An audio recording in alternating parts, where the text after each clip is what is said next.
their opponents have an invitational winner of their own. It's a team of Michael Hopkins, Jed Taccad, and then up top, you have Eric Smith. So the banning of Grixis Delver, we're going to start with Legacy. And it looks like we've seen our Delver, both Eric and Noah, players known to play Delver, adapting in two ways. On Eric's side, I think what a lot of Delver players are doing, he's going back to the tried and true Delver deck. That's Teamer Delver. Right. On Noah's side, he's still playing Grixis, but he's really rebuilt the deck. Yeah, there's some pretty wild innovations for Bomat Courier in the main deck. We'll see if we can get that one online turn one. This is something that we saw Zan Sayed playing actually when Deathrite Shaman was still legal. It's quite a lot better now. Yeah, and if you see some things, he's down to 2 Young Pyromancer, just 1 copy of Cabal Therapy, and I think a lot of that is in response to Gitaxian Probe leaving. Yeah, and Shaman as well. Both of those cards did most of the heavy lifting for Young Pyromancer. I'm a bit surprised to see any in the field this weekend, to be entirely honest. All right, so we start out with Delver of Secrets on Eric's side, and from Noah, we'll get Bomat Courier right off the bat, swinging in for 1. Eric's not afraid, though. Now, Delver transforms off Daze, and good on Noah that he was able to get his 1-drop in before Daze was online. So we see a swing for 3 from Eric.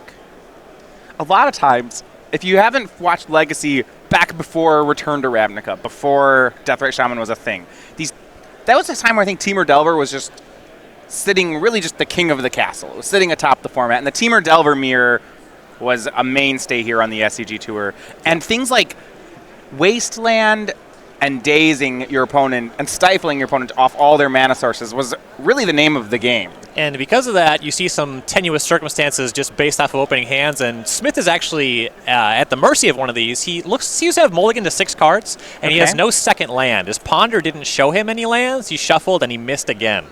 Yeah, so the danger here is that he gets wastelanded off this single volcanic island. Right, and the rest of the hand not doing much else. He has 2 Nimble Mongooses in hand, another Ponder. If he were to get wastelanded, he'd be in all kinds of trouble, though it looks like Noah does have Flooded Strand as the land drop. Yeah, Noah makes Forked Bolt. He makes his land drop first, knowing that Eric has Daze, and then hits again with Courier. Now, Eric's going to try to Ponder. We'll see if Noah presses the advantage, and he does. He'll Daze. Love that Daze. Now, Eric can Daze back. Sure, he could Daze back, but then you're just fighting over to try to maintain your Daze. Noah might have more backup. And then you have this volcanic island still, and Smith is locked up on these Nimble Mongooses. He needs to find green mana. All right, Noah continues to swing in. Now 3 cards under the Courier, and Smith will try again for Ponder. This time it works. Top cards, 3rd Daze, 4th Daze, something else. I'm going to shuffle that. Right. And one of the reasons you might see Smith hold on to that Daze, right now, you don't know to a certainty that Walker is on Grixis. This still could be a Teamer deck. We've seen some interchangeable blue fetch lands. You can put those with anything else. And Dazing Tarmogoyf is actually huge in the Teamer Delver mirror. Yeah. Now, he's playing against a Gurmag Angler deck, which is a much bigger problem. It's really difficult to Daze that one. Now, does Bomat Courier inform you on what your opponent's up to, or that's too left field to know anything yet? It's still such a fresh format. You know, this has been Grixis, but it could very well just be Teamer. And notably, Bomat Courier is the 5th card type for Tarmogoyf in the matchup. Yeah, it's an artifact. Exactly. So it gets Tarmogoyf to a 5/6, which is actually pretty significant. There's a reasonable argument to put this in your Teamer deck. Noah is going to main phase Brainstorm, leaving that fetch land uncracked. Eric did draw off Ponder. He still missed the land. Looks like he picked up, I think, another Nimble Mongoose for the turn. Yikes. That's really not where you want to be. Especially because it's this 1-mana spell. It's not as powerful as Tarmogoyf in this matchup. And even once you hit your green mana, you have all these 1-mana spells. You can only cast 1 a turn. 2 cards back on top for Noah. Swing a 4th card under Bomat Courier. Ryan, I love this interaction. He actually knows the card that's under Bomat Courier right now. That's pretty neat. It's like, because when you're talking about Brainstorm, this Bomat Courier is half of a reshuffle. Yeah. You see Noah just making the 3rd land drop, casting Preordain. I mean, that kind of thing, it gets lost in the shovel given the fact that this is a 1-mana Tidings. You know, there's just 4 cards under the Bomat Courier. Okay. You don't have to do much to finesse that. That's already just really good. Yeah, I mean, in this matchup, yeah, this is incredible. Eric draws a fetch end, and I'll correct myself. Last turn, I think the draw was actually Delver of Secrets. He does have a Mongoose. Okay, that's much better because he'll be able to cast 2 spells on this turn. Right, looks like that's what he's going to go for. I'm very interested in the Bomat Courier and Legacy. It's something that Zan Sayed had been talking about on release, saying this would be good. I think we are going to see, this game to me is going to be a good litmus test of how good Bomet Courier is in Legacy. Because if it's not good in this game, then like this is the situation where you kept your opponent off plays, got 4 cards under the Courier in the Stelvermere. That sounds great on all accounts. Right. It certainly looks excellent so far. Yeah. Walker does want to empty the hand here. We see him fetching up a second black source. Wouldn't be the least bit surprised to see a Gurmag Angler or a young Pyromancer come down here. Yeah, here is, how about True Name Nemesis? He has one of these in the main. That one is also a big deal. Yeah, I was going to say that he might have trouble dealing with this Nimble Mongoose, but I don't think that's the case. Force of Will pitching Daze for Smith. That's his 6th card in the graveyard. And Noah's going to Daze back, and True Name Nemesis resolves. And while Bomet Courier doesn't hit very hard, there have been a few chip shots here. Smith is at 14. Well, what I love about this True Name Nemesis is now that True Name Nemesis is just the king when it comes to blocking, this gives Noah the ability to cash in the Bomet Courier. Right. And True Nemesis is just huge on its own. If you could just ignore that Bomat Courier, sometimes that card can just swing games entirely by itself in this matchup. Now, Courier attacks 5 cards under it. Eric will block with his still 1/1 Mongoose. Noah now has to make a decision. And they trade those 5 cards.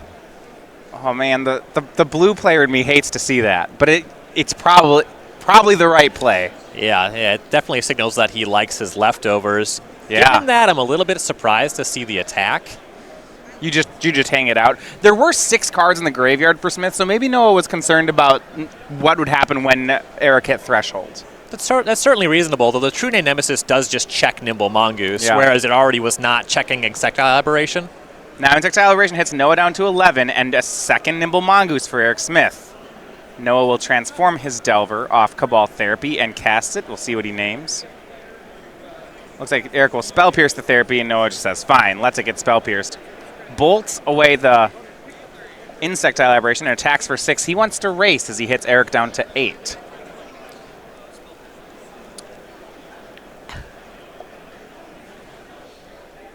And it wouldn't be surprising to see Walker just name Spell Pierce in that spot, because it would mean he'd be able to just resolve Lightning Bolt there. So while Smith kind of threw away the Spell Pierce, it looks like it also is probably the only window he's going to have. And Noah made his second Delver there. Smith was at 8. Eric unable to race, and Noah Walker takes game 1 with Grixis Delver.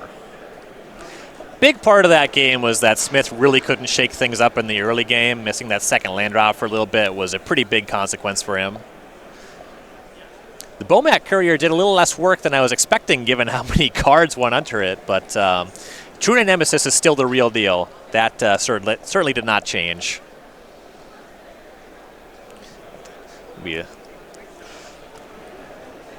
All right, so over at StarCityGames.com, we have the Star City Games weekly sale. Different things on sale every week, as the word weekly would imply, at our store. We've got up to 25% off select core set singles, which makes sense. Core set just coming out. Your Sundial of the Infinite. Ryan, what's the coolest thing you've done with that card?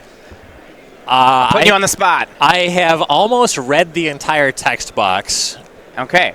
It's end of the turn only during your turn. I was telling you the coolest thing I've ever done with it. Oh, okay. And that's, in fact, the only thing I've ever done with it is start to read it. All right. So, I mean, it's not a cool thing, but your category was very narrow, and that's the only answer I have. All right.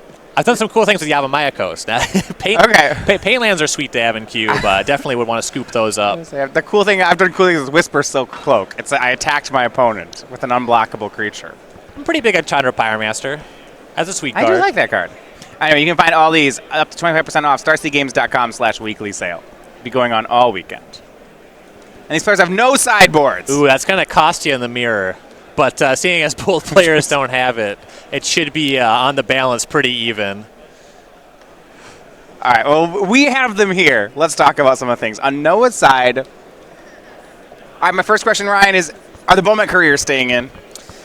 I don't like him in the matchup, and one of the big things that they do is, typically, a Delver Mirror, it's instant sorcery creature land. Eric Smith is the Tarmogoyf deck. They're limited to 4/5s. Bomat Courier allows them to be 5/6, and they can start messing up the Gurmag Anglers that Walker has. If Bomat Courier is not in the matchup, then Gurmag Angler just beats Tarmogoyf. So what matchup are they for if they're coming out in a Delver Mirror? They're quite good against the combo decks because they cost 1. You get to gas back up after you fight some counter wars, what have you. Any matchup, like a controlling deck, a blue-white, for example, they seem pretty reasonable. They seem great against blue-white. Yeah. And hey, we have sideboards. All right. Yeah, now we can actually just look at them. Yeah, I'm thinking about it from a Miracle side. Yeah, I'd have to Swords it, and then you're going to... That's nice. Yeah. I like it against blue-white. Good call. Right. Yeah, so for Walker, we have 3 Surgical Extraction, 2 Flusterstorm, 2 Abrade, 2 Diabolic Edict, a Pyroblast, a Red Elemental Blast, a Cabal Therapy, a Liliana the Last Hope, a Bitter Blossom, and a Dark Blast. There's actually quite a bit to like here.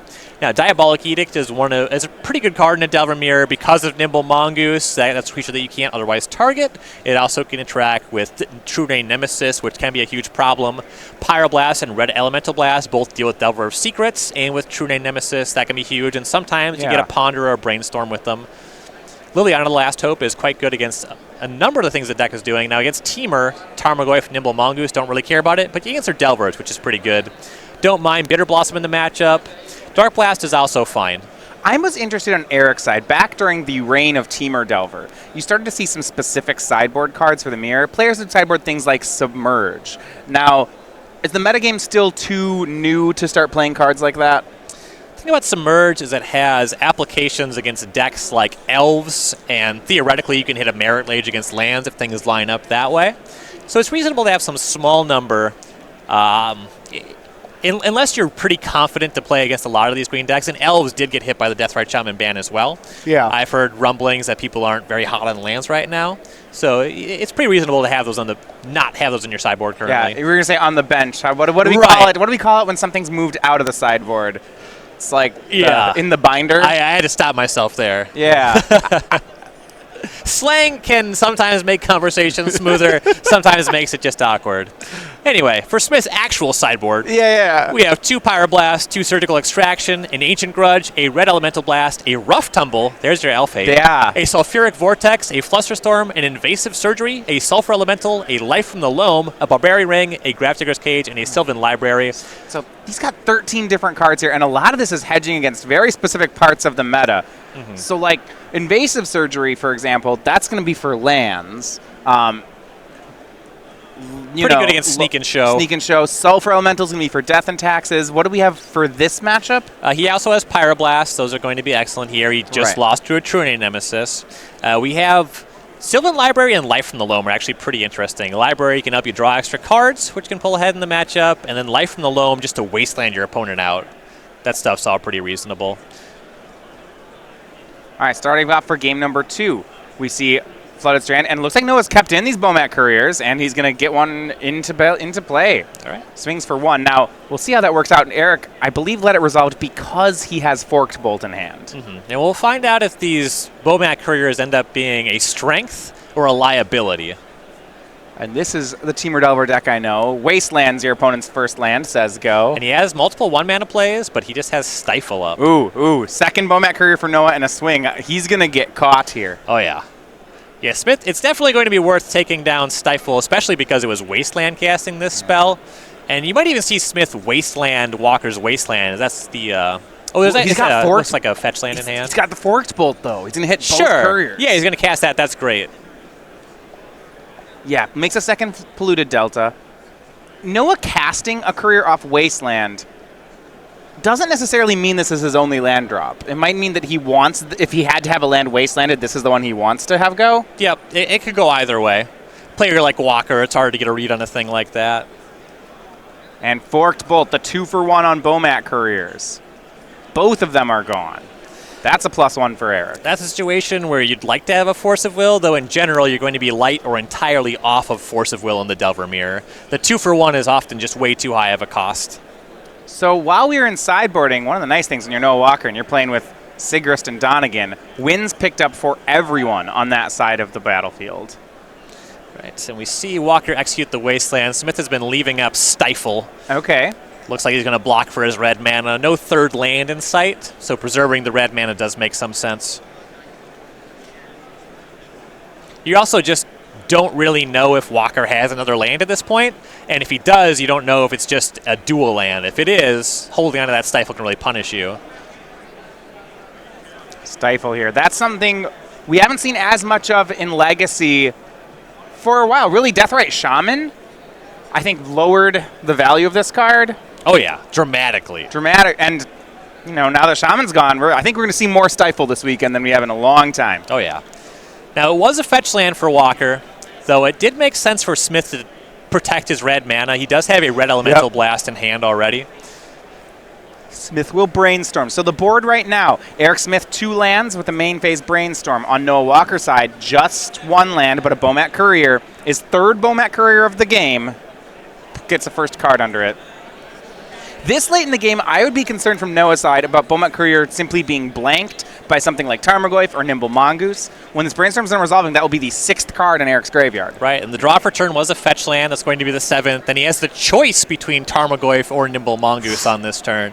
Wouldn't be the least bit surprised to see the Nimble Mongoose deployed to play around Daze, as Tarmogoyf is really the prize, especially because we already have Bomat Courier in the graveyard. We have Forkbolt for a sorcery, we have Stifle, Creature Artifact of Bomat Courier, land. That's a 5/6. That's the biggest thing there is. That was one of the liabilities you were talking about, was casting artifacts against a Tarmogoyf deck. And I think that's going to come up this game. Yep. Here's Nimble Mongoose. 6 cards in Eric's graveyard, but he has left up 1 mana, and it is a fetch land. So it's 7 if it needs to be. I don't think Noah can run that Bomat Courier for Mongoose trade like he did last game. Right. He would have to have cards that he's looking to discard. Now, what do you feel about playing Bomat Courier in the Nimble Mongoose Tarmogoyf deck? It's intriguing. I would not dismiss it outright, I'll tell you that much. Here's Gurmag Angler from Walker. It delves away those artifacts, so let's keep to just the basic 4 types. Okay. That interaction, that does go Walker's way for sure. Yeah. But no attack from Courier. He's respecting that Nimble Mongoose. So back over to Eric will go. He'll start with Ponder. Keeps cards on top, draws. There is still the matter of the Bomat Courier on the battlefield, though. Yeah, and eventually, if we play this, creatures don't stick around in this matchup very well. Right. And the reason I care about the artifact is specifically in this matchup against Gurmag Angler, I feel like growing your Tarmogoyf from a 4/5 to a 5/6 is a very important distinction here. Yep. Smith has picked up his 1 copy of Dismember to dispatch that Gurmag Angler. That's a huge win as well. That's a great play. Now Smith has dropped to 10. Timing on that was upkeep for fear of a Spell Pierce. Diabolic Edict from Noah Walker. That's a way to get rid of a Nimble Mongoose. Now Courier swings in again. Gets a 2nd card. Only creature on the board is that Courier again, and Smith is down to 9. 9 is still relatively comfortable, just abstractly, when the board is like this. When you get down to 6, that's when you can just get lightning bolted twice and things get really tenuous. And this isn't the kind of matchup where anyone's cutting lightning bolt, is it? I would be amazed. All right. You want to hit Delver of Secrets every time. It's not as good as some of Walker's other removal spells, so if he chose to do it, it would make a bit more sense, but there's no way that Eric is cutting them. End step. Eric bolts the Bomat Courier. I think this is draw step. It's draw step? Yeah, so there's the most possible cards in Walker's hand. Noah is not going to sacrifice it. He lets the robot hit the graveyard. And now we are 3 lands apiece, no creatures on either side, 3 cards apiece. Noah at 18, Eric at half that. Eric's at 9. And Noah will make Ponder. Both players have 2 dual lands. Eric has a fetch land. Noah has a wasteland as their 3rd.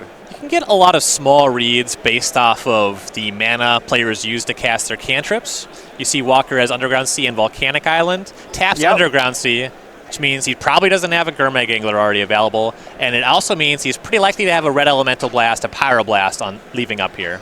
And he will use Wasteland to go after Eric's green mana. Hits Tropical Island. That's fine. Eric still has that uncracked fetch land. Noah now makes a 3rd land. It's Flooded Strand. Back over to Eric Smith we go. Draw. I believe Sylvan Library. Yep. He's been holding on to Tarmogoyf for a while. With that fetch land coming off, he won't be able to play around Daze for the foreseeable future. Yeah. The library is a reasonable test for a Daze. So now he'll convert that fetch land into Tropical Island. He's down to 8 life. He can choose which of these green 2-drops he goes for, but you're right. He is cold into days here. With Walker being on the draw, there's an argument that maybe his dazes are all on the sideboard, or some number of them are. They are quite a bit worse on the draw.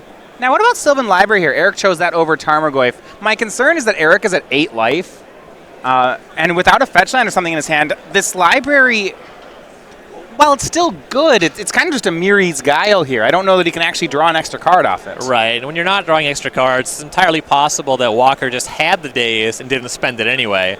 Even still, though, that would give Smith another opportunity to potentially draw a land. And huge find for Walker here. Answers with True Name Nemesis. And Smith tapped off Volcanic Island. Had he left that up and just not done anything last turn, he would have been able to Red Elemental Blast or Pyroblast the True Nemesis on the way down. He missed that window, and from 8, he's in all kinds of trouble. Right. So this, Miri's Guile here, this is functionally what his Sylvan Library is doing. And he needs to win this game because the Modern match is over. Mike Sigrist has won that. Eric will make Tarmogoyf. But Ryan, once the True Name's on the battlefield, Eric's not playing black. Can he do anything? No, Teamer really has to get in front of True Name Nemesis. You don't get access to Diabolic Edict like Walker has. Yeah, he's down to 5 on the attack. Another Red Blast here. But I don't know that it matters. This might be a clean 5-0 for the team of Walker, Sigrist, and Donegan. They are one of the favorites heading into this weekend, and they sure are playing like it right now. Oh, yeah.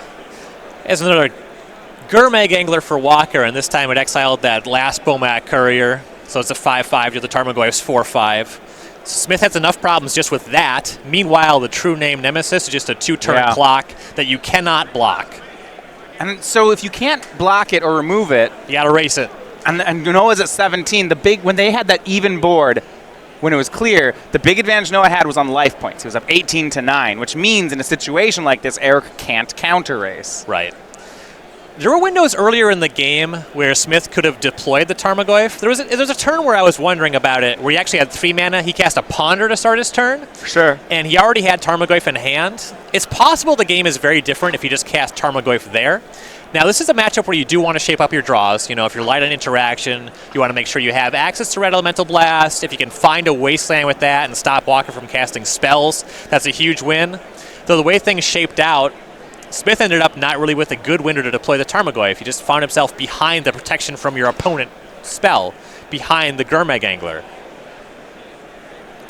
Brainstorm from Eric. Find Stifle, Pyroblast, Wasteland. Just not sure what he can find here.